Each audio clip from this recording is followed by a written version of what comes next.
சூழல் மாறும்போது அந்த மாற்றத்துக்கு எது தன்னை நல்லா தகவமைச்சுக்குதோ அதுதான் உயிர் பிழைக்கும். ஆக்சிஜன் குறைஞ்ச வறண்ட வேகமான எதிரிகள் நிறைந்த அந்த புது உலகத்துல பிரம்மாண்டமா இருக்கிறது ஒரு வரம் இல்ல, அது ஒரு சாபம். சின்ன உடம்புன்னா அதுக்கு கொஞ்சமா ஆக்சிஜன் போதும். சின்ன உடம்புன்னா எதிரிகள் கிட்ட இருந்து சுலபமா ஒழிஞ்சுக்க முடியும். சின்ன உடம்புன்னா வேகமா பறந்து தப்பிக்க முடியும். மெகனியூராவோட பிரம்மாண்டம் ஒரு காலத்துல அதோட பலமா இருந்தது, இப்போ அதோட மிகப்பெரிய பலவீனமா மாறிடுச்சு. அப்ப சின்னதா இருக்கிறது ஒரு தப்பி பிழைக்கும் உத்தியா மாறிடுச்சு. சர்வைவல் ஆஃப் த ஃபிட்டஸ்ட்னு சொல்றது இதுதானா? மிக சரியா.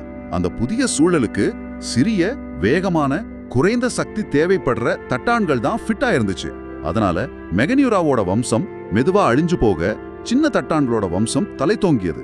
அதோட விளைவுதான் நாம இன்னைக்கு பாக்குற இந்த அழகான, வேகமான சின்ன தட்டான்கள்.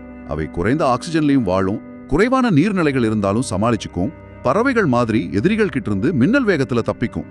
அதனால இது மெகனியூராவோட தோல்வின்னு சொல்றதை விட ஆட்டத்தோட விதிகளே மாறிடுச்சு, அதுக்கு அந்த புது ஆட்டத்தை ஆட தெரியலன்னு சொல்றதுதான் சரி. இது ஒரு பழங்கால பூச்சியை பத்தின கதை மாதிரி தெரியலாம், ஆனா இது நமக்கு சொல்ற பாடம் ரொம்ப ஆழமானது. உயிரினங்களுக்கும் அது வாழ்ற சூழலுக்கும் மத்திய எவ்வளவு பெரிய பிரிக்க முடியாத ஒரு தொடர்பு இருக்குன்னு இதை நமக்கு ஞாபகப்படுத்துது.